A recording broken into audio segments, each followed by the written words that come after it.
Welcome to Vidya campus. Vidya campus में आपका स्वागत है। तो देखिए, आज हम लोग एक नया टॉपिक स्टार्ट करेंगे फिजिक्स में।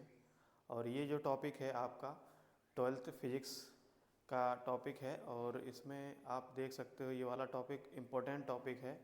और ये नीट के जितने भी बच्चे होते हैं, ठीक है, उनके लिए भी बहुत हेल्पफुल रहेगा। तो नीट के जितने भी बच्चे हैं वो आप इस टॉपिक को अच्छे से कवर कर लीजिएगा, क्योंकि एक ना एक क्वेश्चन इस पे टॉपिक पे ज़रूर आता है। ठीक है, तो ये हम लोग ऑनलाइन क्लासेस भी आपका प्रोवाइड करा रहे हैं, साथ में ऑफलाइन क्लासेस भी आपकी चल रही हैं। तो आप ऑफलाइन क्लासेस में भी आके ज्वाइन कर सकते हैं।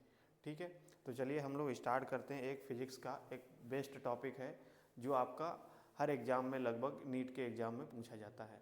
ठीक है, तो उसको हम लोग देखते हैं कि किस तरीके से क्वेश्चन आपको पूछेगा। एक हम लोग जनरल फॉर्म का डेरिवेशन देखेंगे, और उस डेरिवेशन से हम लोग ये देखेंगे कि क्वेश्चन को किस टाइप से आपसे उसी क्वेश्चन में कितने क्वेश्चन बना सकता है। ठीक है, तो चलिए स्टार्ट करते हैं। तो देखिए बेटा, हम बात कर रहे हैं कंटिन्यूअस चार्ज डिस्ट्रीब्यूशन की। अब कंटिन्यूअस चार्ज डिस्ट्रीब्यूशन में आपका एक टॉपिक होता है, जैसे आपको एक सर्कुलर रिंग दे दी जाए, या आपको एक सेमी सर्कुलर रिंग दे दी जाए, या आपको क्वार्ट्स के फॉर्म में दे दिया जाए। ठीक है, तो उस केस में आपको किसी सेंटर पॉइंट पे इलेक्ट्रिक फील्ड कैलकुलेट करने के लिए पूछता है। तो उसको हम लोग कैसे करेंगे, तो ये देखिए, एक हम जनरल फॉर्म इसमें पढ़ लेते हैं, और जनरल फॉर्म से ही इसका हम फॉर्मूला कैलकुलेट करके जो भी आपको पूछा जाएगा उसके अकॉर्डिंग हम उसकी वैल्यू रख के दूसरा फॉर्मूला निकाल लेते हैं। ठीक है, तो चलिए स्टार्ट करते हैं। क्या डालेंगे?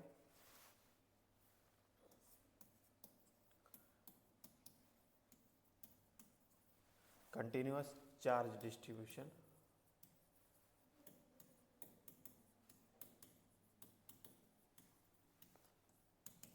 तो कंटिन्यूअस चार्ज डिस्ट्रीब्यूशन में हम बात करेंगे एक जनरल फॉर्म के एक रिंग। जैसे आपको क्वेश्चन किसमें क्या क्या पूछ सकता है, जैसे आपको एक सेमी सर्कुलर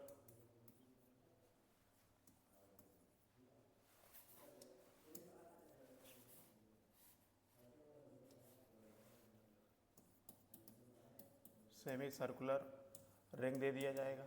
ठीक है, सेमी सर्कुलर पे चार्ज डिस्ट्रीब्यूट होगा। ठीक है, दूसरा आपसे क्वार्ट्स के फॉर्म में, ठीक है, ये पूछेगा, चार्ज डिस्ट्रीब्यूट कर देगा। तो इसके लिए हम क्या करते हैं, एक वैसे तो आप इंडिविजुअल कैलकुलेट कर सकते हो। ठीक है, तो आज हम लोग एक इसमें जनरल फार्मूला पढ़ेंगे, और जनरल फार्मूले को हम देख करके ही हम देख सकते हैं कि इन्हीं दोनों क्वेश्चंस का भी हम उसी से फार्मूला बना सकते हैं। ठीक है, तो देखिए क्या करेंगे, किस तरीके से होगा। तो हम लोग एक जनरल फॉर्म देखते हैं। देखिए, एक हम क्या करते हैं, आर्क ले लेते हैं इस तरीके से। ठीक, इस आर्क पे हमने क्या किया, चार्ज को स्प्रेड कर दिया, पॉजिटिव चार्ज को। और पॉजिटिव चार्ज को स्प्रेड करने के बाद हमने मान लिया इसका एक पॉइंट है ओ। इस ओ पॉइंट पर आपको इलेक्ट्रिक फील्ड कैलकुलेट करनी है। तो ये हमने क्या बना लिया, एक पॉइंट ओ बना लिया। अब क्या करेंगे, इसमें हमने क्या किया, इसको एक हाफ हाफ से डिवाइड कर दिया। ठीक, अब सपोज करो हमको क्या करना है, इसमें इलेक्ट्रिक फील्ड कैलकुलेट करनी है पॉइंट ऊपर। तो आप जानते हो कि ये हमारी क्या है, एक वायर है। ठीक है, रिंग के फॉर्म में। तो इस तरीके से जब भी आपको कंटिन्यूअस चार्ज दिया जाता है, तो कहीं ना कहीं आप ये वाला फॉर्मूला नहीं लगा सकते हो, पॉइंट चार्ज वाला। क्योंकि जब आपके पास कोई पॉइंट चार्ज क्यों होता है और आपसे पूछा जाए इस पॉइंट चार्ज से पी डिस्टेंस पे, यानी कि यहाँ से पी पॉइंट है और आर डिस्टेंस पे आपको इलेक्ट्रिक फील्ड कैलकुलेट करनी है, तो आप डायरेक्ट क्या करते थे, ये फार्मूला लगा देते थे, के क्यू अपॉन आर स्क्वायर। ठीक है, तो जितना भी चार्ज होता था उसको रख देते थे, और यहाँ से जितनी भी डिस्टेंस होती थी तो उसकी वैल्यू निकाल लेते थे। लेकिन अब यहाँ बात करते हैं, एक चार्ज जो है वो आपका स्प्रेड फॉर्म में है। और स्प्रेड फॉर्म का मतलब क्या है कि यहाँ पे हमारा कोई पॉइंट चार्ज के फॉर्म में नहीं है। तो इसलिए आपको क्या करना पड़ेगा, इसमें आप ये वाला फॉर्मूला नहीं लगा सकते हो। तो क्या करोगे फिर आप, तो हमको क्या करना पड़ेगा, एक कंटिन्यूअस चार्ज को एक पॉइंट फॉर्म में कन्वर्ट करना पड़ेगा। तो अब इसके लिए क्या करेंगे, तो हमने मान लिया कि ये यहाँ पे हमने एक एलिमेंट को कट कर लिया मान लो, क्योंकि आप एलिमेंट क्यों कट करेंगे, क्योंकि आप जानते हो कि जितना भी चार्ज होगा अगर छोटे छोटे एलिमेंट्स को कट करके ही क्या होगा, ये पूरी रिंग बनी होगी, चार्ज बना होगा पूरा कंटिन्यूअस चार्ज। तो इसीलिए क्या करें, हम इसको एक इस तरीके से एक एलिमेंट कट कर लेते हैं, डी क्यू एलिमेंट। ठीक है, डी क्यू एलिमेंट हो गया जो स्मॉल चार्ज को हमने कट कर लिया, और यहाँ से हमने एज्यूम कर लिया कि ये क्या है,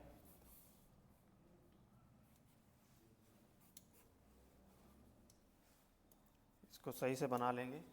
तो हमने मान लिया ये क्या है, इस तरीके से। अच्छा, इसके साथ हमने एंगल बना दिया, इसके साथ एंगल है थीटा, ठीक, और यहाँ से इसको हमने दे दिया ये एलिमेंट। अगर ये एंगल थीटा है तो ये हमने क्या जूम कर लिया, ये वाला जो एंगल है वो क्या हो जाएगा, डी थीटा हो जाएगा। ठीक है, ये हमने एजम्पशंस किया। अब ये एलिमेंट जो हमारा कट किया हमने डी क्यू एलिमेंट, इसकी लेंथ है मान लो कितनी, डी एल लेंथ है, कितनी है लेंथ, डी एल लेंथ है बेटा। ठीक है, अब क्या करोगे, इस डी क्यू एलिमेंट की वजह से पॉइंट ओ पर कितना इलेक्ट्रिक फील्ड होगा वो आपको कैलकुलेट करना है। ठीक है, तो आप जानते हो पॉजिटिव चार्ज है, तो पॉजिटिव चार्ज के लिए जो इलेक्ट्रिक फील्ड की डायरेक्शन बनेगी वो क्या बनेगी, इस डायरेक्शन में होगा, यानी कि ये क्या हो जाएगा, डी ई इलेक्ट्रिक फील्ड हो जाएगा। किस चार्ज की वजह से, डी क्यू चार्ज की वजह से, क्योंकि डी क्यू क्या छोटा चार्ज हमने है जो कि एक पॉइंट फॉर्म में हमने इसको देख लिया। अब ये point form charge D Q की वजह से, यानी कि डी क्यू एलिमेंट की वजह से डी एलिमेंट का एक क्या बनेगा, इलेक्ट्रिक फील्ड बन जाएगा। तो ये क्या होगा, डी क्यू एलिमेंट है। ठीक है, अब क्या करेंगे, अब जानते हो कि ये जो डी इलेक्ट्रिक फील्ड आया है, इसका आप देखोगे इसके दो कंपोनेंट बनेंगे। कौन कौन से दो कंपोनेंट बनेंगे बेटा, बताइए, इसके दो कंपोनेंट कौन कौन से बनेंगे,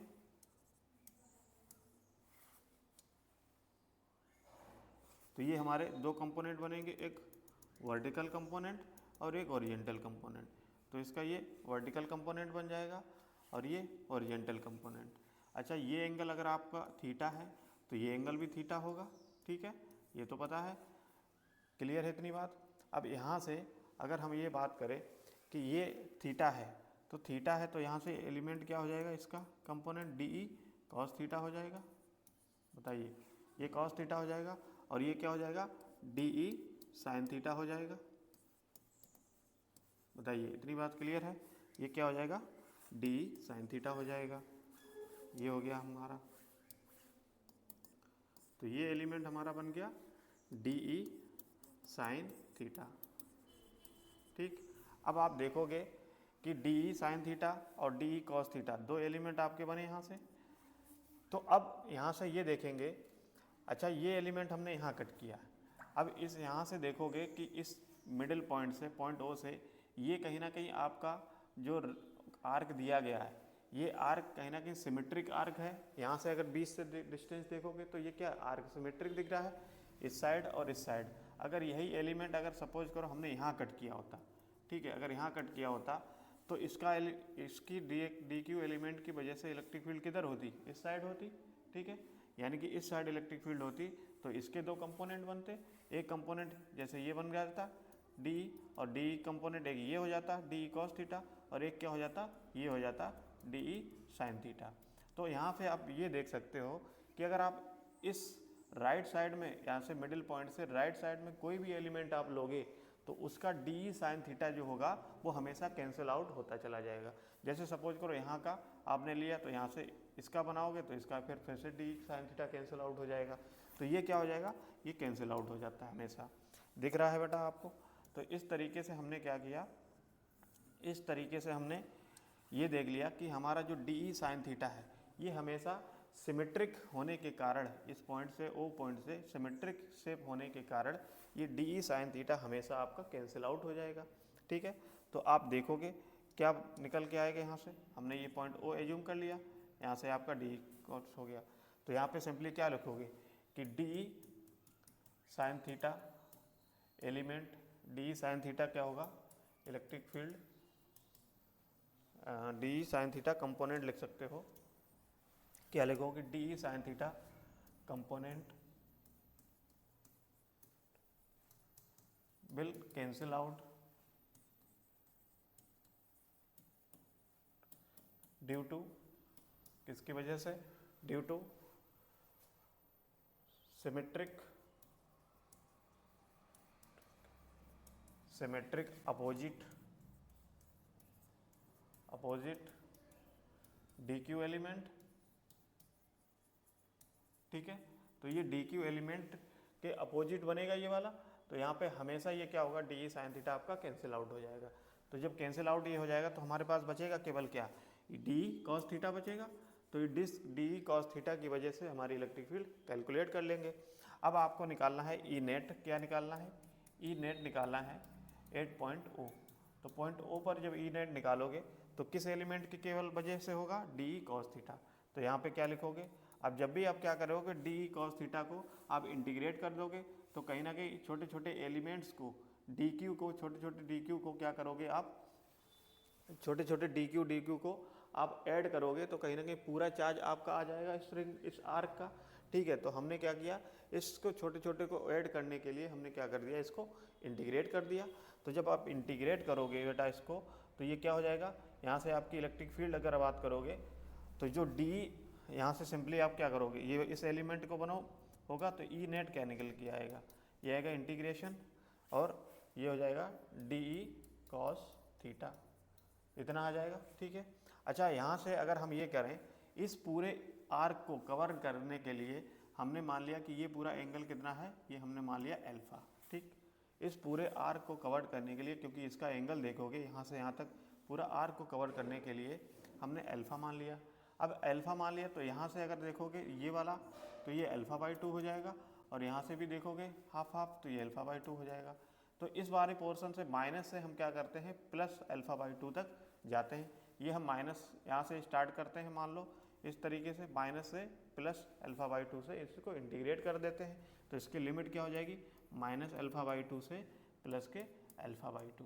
ठीक है, अब ये हमको इसको सॉल्व करना है।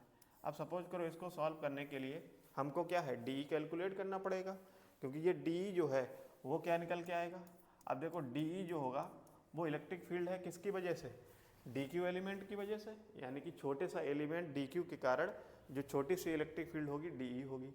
अब ये इलेक्ट्रिक फील्ड क्या होगी, ये एक तरीके से एक पॉइंट चार्ज के फॉर्म में कन्वर्ट हो गया। अब पॉइंट चार्ज का फॉर्मूला आप जानते हो कि कोई भी क्यू पॉइंट चार्ज है, आर डिस्टेंस पे आपको पॉइंट है, तो यहाँ से आपको सिंपली इलेक्ट्रिक फील्ड क्या होता है, के क्यू अपॉन आर स्क्वायर, है कि नहीं। तो इसी तरीके से हम डी क्यू एलिमेंट की वजह से small electric field D calculate कर लेते हैं। अब देखो डी जो इलेक्ट्रिक फील्ड होगी उसका चार्ज क्या होगा, डी क्यू एलिमेंट की वजह से होगा, तो क्या होगा, के डी क्यू अपॉन डिस्टेंस कितनी यहाँ से होगी। अच्छा, ये जो डिस्टेंस होगी ये किसी ना किसी सर्किल का या सर्कुलर रिंग का एक तरीके से आर्क बना है। अब उसकी यहाँ से यहाँ तक की जो डिस्टेंस होगी वो क्या होगी, रेडियस के बराबर होगी। तो बेटा ये हमारी रेडियस के बराबर होगी, तो यही डिस्टेंस हमारी क्या हो जाएगी, आर हो जाएगी। तो ये क्या हो जाएगा, आर स्क्वायर। तो डी कैलकुलेट हो गया। अब जब डी कैलकुलेट हो गया तो हम क्या करेंगे, इसकी वैल्यू यहाँ पे पुट कर देते हैं। देखिए इसकी वैल्यू क्या पुट होगी, तो हमने इसको और सॉल्व किया फर्दर। तो डी इक्वल्स टू सिंपली हमने क्या देखा कि K D Q upon R square, ये आ गया। यहाँ से हमने ई नेट जब इसमें वैल्यू पुट कर देंगे तो E net minus alpha by 2 से प्लस अल्फा बाई 2 है। ठीक है, तो डी ई कॉस थीटा, इसमें हम क्या कर देते हैं, इसकी वैल्यू पुट कर देते हैं, minus alpha by 2 plus alpha by 2 से लिमिट है इसकी, डी की वैल्यू क्या है, D Q upon R square. ठीक है, और ये क्या हो जाएगा, कॉस थीटा। इतनी बात क्लियर है। यहाँ से आप इसको क्या करोगे, यहाँ पे के अपॉन आर स्क्वायर को कॉमन ले लिया हमने, तो इसको कॉमन लेंगे तो ये क्या बनेगा, माइनस अल्फा बाई 2 से प्लस के अल्फा बाई 2। ठीक है, क्या बचेगा, कॉस थीटा, और ये डी क्यू हो जाएगा। अब देखो इतना सॉल्व करने के बाद यहाँ आपको दिख रहा होगा कि ये कॉस थीटा है, ये क्या है, डी क्यू है। तो कॉस थीटा और डी क्यू है। अब यहाँ पे आप ये देख सकते हो कि इसको तो आप इंटीग्रेट नहीं कर पाओगे। क्यों नहीं कर पाओगे? क्योंकि यहाँ पे क्या है, डी क्यू है और यहाँ पे क्या है, कॉस थीटा है। अगर ये कैसा होता, यहाँ पे कॉस थीटा होता और यहाँ डी थीटा होता, तब तो आप इंटीग्रेट कर पाते इसको, ठीक है। तो इसके लिए आप क्या करोगे, यहाँ पे हमको डी थीटा एज्यूम करना पड़ेगा, यानी कि डी थीटा बनाना पड़ेगा। अब ये कैसे बनेगा, तो देखो क्या करेंगे। तो जैसे आप ये जानते हो कि लीनियर चार्ज डेंसिटी आपका फॉर्मूला क्या होता है, तो लीनियर चार्ज डेंसिटी की अगर बात करें, लीनियर चार्ज डेंसिटी आप पढ़े हो, लीनियर चार्ज डेंसिटी क्या होता है, लैम्डा, और लैम्डा क्या होता है, चार्ज पर यूनिट लेंथ होता है, ठीक है। अब चार्ज पर यूनिट लेंथ होता है तो चार्ज क्यू, और यहाँ पे आप देखोगे तो चार्ज क्या है आपके पास, चार्ज आपने डी क्यू लिया है और लेंथ क्या है आपकी, देखो अगर लेंथ की बात करोगे तो डी क्यू चार्ज है, लेंथ क्या है, डी एल लेंथ है। तो यहाँ से आप क्या लिख सकते हो इसको, आपका होगा चार्ज डी क्यू हो गया, लेंथ क्या हो गई, डी एल हो गया, ठीक है। यहाँ से आप क्या करोगे, डी क्यू की वैल्यू कैलकुलेट कर लेंगे, तो डी क्यू क्या हो जाएगा, लैम्डा डी एल। इतनी बात क्लियर है बेटा। तो यहाँ से लैम्डा डी एल निकल के आ जाएगा। अब बात आती है कि डी एल आया, अब थीटा के फॉर्म में चाहिए हमको, तो डी एल कैसे इसको थीटा के फॉर्म में बना सकते हैं, तो थीटा के फॉर्म में देखिए कैसे बनाएंगे, इसको सॉल्व कर लेते हैं। और अब देखो ये निकल के आ गया। अब यहाँ से डी एल की वैल्यू देखो कैसे निकलेगी, इस आर्क को देखो, यहाँ से आपने ये वाला ये पोर्शन, तो इसको जब आप सॉल्व करोगे तो देखो ऐसे मान लो ये है, ठीक है, इस तरीके से ये क्या है हमारा डी एल एलिमेंट है, और यहाँ से यहाँ तक की जो डिस्टेंस है वो क्या है, आर है, ठीक। और ये एंगल कितना है, डी थीटा। देखो इस डायग्राम में यही है डी थीटा, डी क्यू और आर। तो यहाँ से अगर हम आपसे ये कहें कि डी एल की वैल्यू निकालनी है, तो डी एल की वैल्यू हमेशा निकालते हैं आर्क से। तो जो आर्क होता है उसको क्या है, डी थीटा एंगल से और रेडियस से मल्टीप्लाई कर देते हैं, तो यहाँ से डी एल की वैल्यू निकल जाएगी। तो डी एल इक्वल्स टू क्या हो जाएगा, आर डी थीटा। इतनी बात क्लियर है बेटा, आर डी थीटा निकल गया। यहाँ पे हम क्या करेंगे, डी क्यू की वैल्यू पुट कर देते हैं, लैम्डा और आर डी थीटा। क्लियर है। तो यहाँ से डी क्यू की वैल्यू हमने निकाल ली यहाँ से। अब ये वैल्यू हम क्या करेंगे, अपने इस फॉर्मूले में पुट कर देते हैं, इक्वेशन नंबर 1 में। तो इस इक्वेशन नंबर 1 में हमने क्या किया, ई नेट हम निकाल ही रहे हैं, तो ये क्या निकल के आ जाएगा, माइनस के अल्फा बाई 2 प्लस के अल्फा बाई 2 से इंटीग्रेट कर दिया कॉस थीटा, और यहाँ पे डी क्यू की वजह क्या हो जाएगा, लैम्डा आर और डी थीटा। क्लियर है बेटा, ठीक। अब इसको आप क्या करोगे, कॉमन ले लोगे यहाँ से आगे, लैम्डा आर को कॉमन ले लिया, और यहाँ पे देखिए के अपॉन आर स्क्वायर भी चल रहा था, तो K upon R square lambda R और एंगल माइनस अल्फा बाई 2 से प्लस अल्फा बाई 2, यहाँ पे क्या हो जाएगा, कॉस थीटा और डी थीटा। अब देखिए यहाँ कॉस थीटा डी थीटा बन गया है। अब इसका इंटीग्रेट अब कर लेंगे। जब इंटीग्रेशन करेंगे तो देखिए यहाँ से एक आर से एक आर कैंसिल हो जाएगा, ठीक है, और क्या बचेगा, के लैम्डा अपॉन आर, क्या बचेगा आगे, K lambda upon R, K lambda upon R integration of minus alpha by 2 से plus alpha by 2 cos theta और डी थीटा। क्लियर है।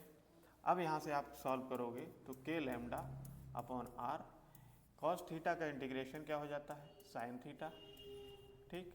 इसका आप क्या करोगे, लिमिट रखोगे, तो ये लिमिट क्या हो जाएगी, देखिए इसको जब सॉल्व करेंगे तो के लैम्डा अपॉन आर और क्या हो जाएगा, साइन अल्फा बाई 2, और यहाँ से माइनस के साइन माइनस के angle alpha by 2।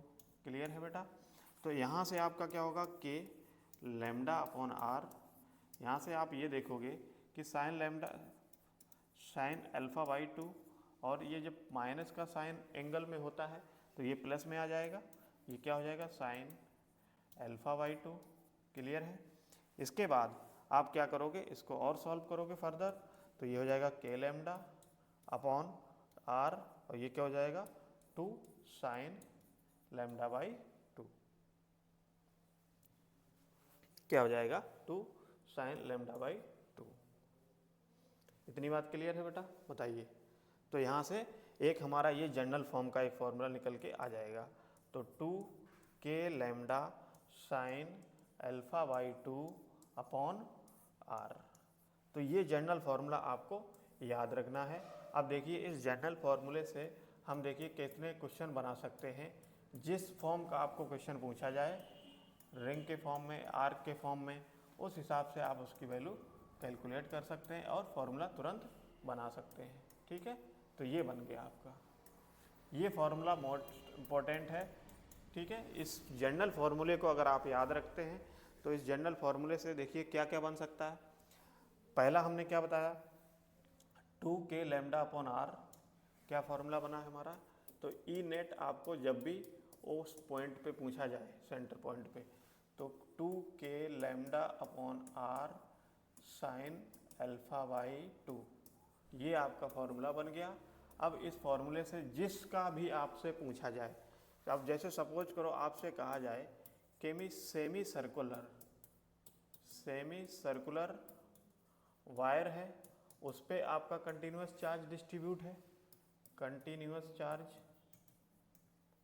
Charge distribute है, तो आपको बताना है। जैसे मान लो ये क्वेश्चन दिया जाए, जैसे ये सेमी सर्कुलर वायर हो गया, इस पे चार्ज ये स्प्रेड कर दिया और आपसे पूछा जाए क्या कि इस सेंटर पॉइंट पे, वो सेंटर पॉइंट पे कितना इलेक्ट्रिक फील्ड होगा। तो आप सिंपली क्या कर सकते हो, इसमें कुछ नहीं करना है, क्योंकि आप जानते हो कि सेमी सर्कुलर है तो इसका एंगल कितना होगा, यहाँ से यहाँ तक इसका एंगल कितना होगा बेटा। तो देखिए इसका एंगल कितना होता है, ये पाई हो जाएगा। ठीक है, यानी कि 0 से पाई होगा, तो एक तरीके से इसका एंगल कितना हो जाएगा, तो हम इसको अल्फ़ा की वैल्यू क्या रख देंगे, पाई, और कह सकते हैं 180, यही होगा। तो इस फॉर्मूले में हम आप क्या कर देंगे, ई नेट निकालना है सपोज करो पॉइंट ओ पर, तो आप क्या करोगे 2k लैम्डा अपॉन आर और साइन अल्फा बाई 2। तो साइन अल्फा बाई 2 है, अल्फा की वैल्यू 180 और 180 अपॉन 2 कर दोगे तो क्या होगा, साइन 90 हो जाएगा। बोलो, तो ये साइन 90 और साइन 90 की वैल्यू 1 होती है, तो यहाँ से इसका डायरेक्ट फार्मूला क्या आ जाएगा, 2k लैम्डा अपॉन आर। बताइए, निकल के आ गया। और यही चीज़ हमने क्या की थी, प्रूफ की थी कि सेमी सर्कुलर वायर के लिए यही फार्मूला निकल के आया था आपका। बताइए, तो जब भी आपको क्या है सेमी सर्कुलर वायर का सेंटर पॉइंट पे इलेक्ट्रिक फील्ड कैलकुलेट करना है, तो आप जनरल फार्मूले को याद रखिए। आप तुरंत इसका डेरिवेशन याद भी नहीं भी रखते हैं, तब भी आपको क्या है ये फार्मूले से आप बना सकते हो। तो एक ये हो गया। अब जैसे सपोज करो आपको क्वार्ट्ज का पूछ लिया जाए, मान लो इस तरीके से ये शेप दिया जाए, आपसे कहा जाए ये चार्ज स्प्रेड कर दिया जाए, ठीक है, और पॉइंट ओ पर इलेक्ट्रिक फील्ड बताइए, तो क्या होगा। सिंपली आप क्या कर सकते हो, यहाँ पे इलेक्ट्रिक फील्ड कैलकुलेट करने के लिए इसकी इलेक्ट्रिक फील्ड यहाँ पे क्या होगी, तो आप सिंपली यहाँ पे क्या करोगे, इसकी वैल्यू क्या पुट कर दोगे। देखो यहाँ से यहाँ तक की अगर बात करोगे तो 90 डिग्री होगा यहाँ से यहाँ तक एंगल, तो अल्फा की वैल्यू यहाँ क्या रखोगे, 90 डिग्री रख दोगे। और जब 90 डिग्री रखोगे तो यहाँ पे ई की वैल्यू क्या हो जाएगी, 2k लैम्डा अपॉन आर और साइन 90 अपॉन 2, यानी कि साइन 45 हो जाएगा। और साइन 45 की वैल्यू आप जानते हो कितनी होती है, 1/√2। तो यहाँ से आप सॉल्व कर लोगे, और तो यहाँ से एक जनरल फार्मूला से ये भी फार्मूला निकल के आ जाएगा। क्या हो जाएगा, 1/√2, √2 से √2 कैंसिल, क्या हो जाएगा 2√2 k लैम्डा अपॉन आर। ठीक है, तो ये फार्मूला बन जाएगा। तो किसी भी फॉर्म में आपको, अब जैसे सेमी सर्कुलर वायर है या क्वार्ट्स है या पूरी रिंग है, रिंग के लिए कितना एंगल रखोगे, 360, तो 360 रखोगे तो उसकी वैल्यू आ जाएगी। तो बेटा जहाँ पे भी ये याद रखना, कोई भी रिंग के फॉर्म में क्वेश्चन आता है तो क्वेश्चन रिंग के फॉर्म में आएगा, आपको क्या करना है, आपको ये फॉर्मूला मस्ट है, इस फॉर्मूले को याद कर लो। जो भी एंगल पूछा जाए, जैसे सपोज करो आपसे ये पूछ लिया जाए, कोई ज़रूरी नहीं आपको ऐसे पूछ लिया जाए कि ये क्या है, इस तरीके से चार्ज स्प्रेड कर दिया गया है और इसके बीच का एंगल 60 है मान लो, तो इस पॉइंट पे क्या होगा इलेक्ट्रिक फील्ड, तो क्या करोगी, अल्फा की वैल्यू क्या हो जाएगी, 60 रख दोगे यहाँ पे इस जनरल वाले फार्मूले में, तो इसका फार्मूला बन जाएगा। तो ये बहुत ही इंपॉर्टेंट आपका जनरल फार्मूला है। इस जनरल फार्मूले से आपका रिंग वाले क्वेश्चन जहाँ पे इलेक्ट्रिक फील्ड कैलकुलेट सेंटर पे पूछी जाए तो आप सिंपली ये जनरल फार्मूला याद रखो, जितना भी एंगल हो उसके अकॉर्डिंग उसका फार्मूला आप चुटकियों में बना सकते हो। बात समझ में आई है? ठीक है, तो इस तरीके से आपको ये कॉम्प्लिकेटेड चीज़ें आपको आसान लगने लगेंगी। ठीक, तो चलिए फिर आज हम लोग इतना रखते हैं, किसी दिन और आपका नया अच्छा सा टॉपिक लेके आएंगे, वो डिस्कस करेंगे। और जो भी बच्चे नए हैं चैनल पे, वो चैनल को सब्सक्राइब कर लीजिए, शेयर करिए अपने दोस्तों को। और रही बात, आप ऑफलाइन क्लासेस भी चल रही हैं, तो इस ऑफलाइन क्लासेस पे भी आप आके ज्वाइन कर सकते हैं, क्योंकि ऑफलाइन क्लासेस में आपको बहुत अच्छा फील आ जाएगा। ठीक है, आपको बिल्कुल अच्छे तरीके से यहाँ सारी क्लासेस आपको प्रोवाइड करा दी जाती हैं। ठीक है, तो आपकी पेड कोर्सेज़ के लिए जो ऑनलाइन क्लासेस भी लेना चाहते हैं, तो ऑनलाइन क्लासेस भी आपकी नेक्स्ट सेशन से स्टार्ट करेंगे हम लोग। तो पेड कोर्स जो बच्चे नहीं आ पाते हैं, दूर से हैं, तो उनके लिए हम पेड कोर्स भी कर देंगे। ठीक है, आप वीडियो जो भी होंगे अच्छी क्लासेस को बना करके आप पेड भी ले सकते हैं। ठीक है, घर बैठे भी आप पढ़ सकते हैं ऑनलाइन। ठीक, तो चलिए आज हम लोग ये इतना रखते हैं। बहुत बहुत धन्यवाद आप सभी लोगों का। ठीक है, चलिए।